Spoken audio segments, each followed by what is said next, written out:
সবাইকে স্বাগত chemistry concept example ক্লাসতে। আজকে আমরা লুইস স্ট্রাকচার কীভাবে বের করতে হয় সেটা বেসিক্যালি শিখব। তো আমরা অলরেডি আগেই বলেছি কয়েকটা স্টেপ আছে। ফার্স্ট আমাদের বের করতে হবে যে মলিকুলটার মধ্যে যে অ্যাটমগুলো আছে তাদের ভ্যালেন্সি।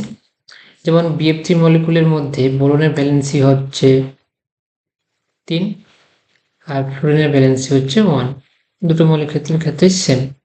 তারপর আমাদের বের করতে হবে সেন্ট্রাল অ্যাটম। সেন্ট্রাল অ্যাটম কোনটা? যার ভ্যালেন্সি ম্যাক্স। তাহলে দুই ক্ষেত্রে সেন্ট্রাল অ্যাটম হচ্ছে বোরন। তারপর নাম্বার অফ সিগমা বন্ড বের করতে হবে। সেটা সমান হবে কার সাথে? যতগুলো আউটার অ্যাটম থাকবে তার প্রত্যেকে একটা করে সিগমা বন্ড তৈরি করবে।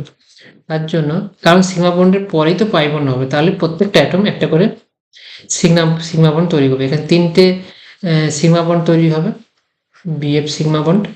এখানে 4টে সিগমা বন্ড তৈরি হবে বোরন ফ্লোরিনের মধ্যে।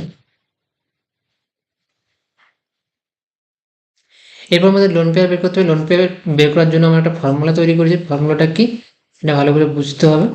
ফর্মুলাটা হচ্ছে যে ভ্যালেন্স ইলেকট্রন, বোরনের ভ্যালেন্স ইলেকট্রন কত? 3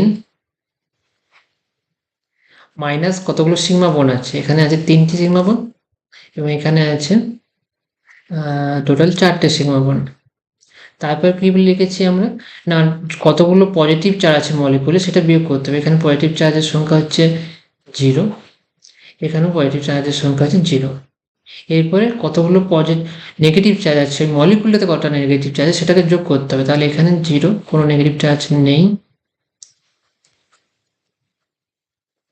আর এখানে নেগেটিভ চার্জ রয়েছে একটা, তার জন্য এখানে +1 হবে।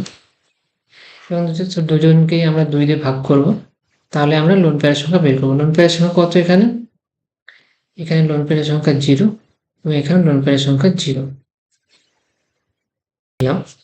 না, BF3 মলিকুলের 3টি বোরন এবং ফ্লোরিনের মধ্যে সিগমা বন্ড আছে এবং মলিকুলের মধ্যে কোনো লোন পেয়ার নেই। তাহলে প্রত্যেকটা তোমরা বুঝতেই পারছো যে এটাই হবে এদের লুইস স্ট্রাকচার। কারণ সিগমা বন্ড মানে দুটো ইলেকট্রন। এবং BF4 মলিকুলতে অ্যাকচুয়ালি 4টে সিগমা বন্ড রয়েছে এবং মলিকুলের মধ্যে কোনো লোন পেয়ার নেই।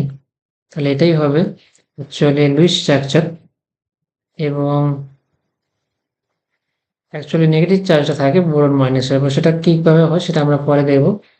তো আমরা যদি স্টেরিক নাম্বার বের করতে চাই তাহলে স্টেরিক নাম্বারে আমরা ফর্মুলাও শিখেছি যে sigma bond plus lone pair. তাহলে এখানে স্টেরিক নাম্বার হবে কত?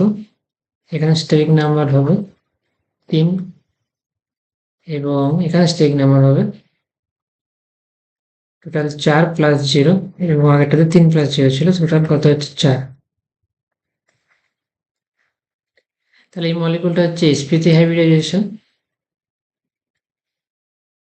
এবং এই মলিকুলটা হবে sp2 হাইব্রিডাইজেশন। তাহলে অ্যাকচুয়ালি BF3 মলিকুলটা কীরকম দেখতে হবে? জিওমেট্রি হবে ট্রাইগোনাল প্লেনার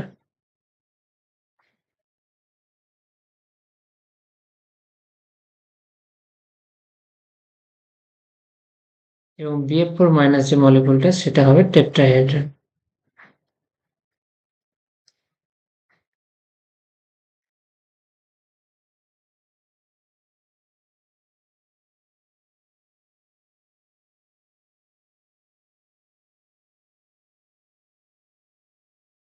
তো আমরা দেখলাম সিম্পল লুইস অ্যাসিড স্ট্রাকচার বের করা, যেটা শর্ট ট্রিক্স বের করেছি সেটা ক্লাস 11-এর জন্য। তোমরা যদি ফর্মুলাটা বোঝার চেষ্টা করো তাহলে আমরা দেখতে পাবে যে লুইস স্ট্রাকচারটা খুবই ইম্পর্টেন্ট সিগমা বন্ড এবং লোন পেয়ার বের করার জন্য। এবং সিগমা বন্ড এবং লোন পেয়ার পেয়ে গেলে আমরা সেখান থেকে স্টেরিক নাম্বার বের করতে পারবো এবং সেখান থেকে কিন্তু আমরা হাইব্রিডাইজেশন এবং মলিকুলার জিওমেট্রি বের করতে পারবো। তো আশা করি আজকের ক্লাসটা তোমরা বুঝতে পারলে কিভাবে লুইস স্ট্রাকচারটা কোনো মলিকুলে বের করবে। এবং লুইস স্ট্রাকচার বের করলে সেখান থেকে তোমরা ডাইরেক্ট দেখতে পাচ্ছ সিগমা বন্ড এবং লোন পেয়ার। আর সিগমা বন্ড লোন পেয়ার তোমরা বুঝতে পারলে সঙ্গে সঙ্গে হাইব্রিডাইজেশনও বুঝে যাবে। তো আজকের ক্লাসটা এখানেই থাকলো, দেখা হচ্ছে পরের ক্লাসে।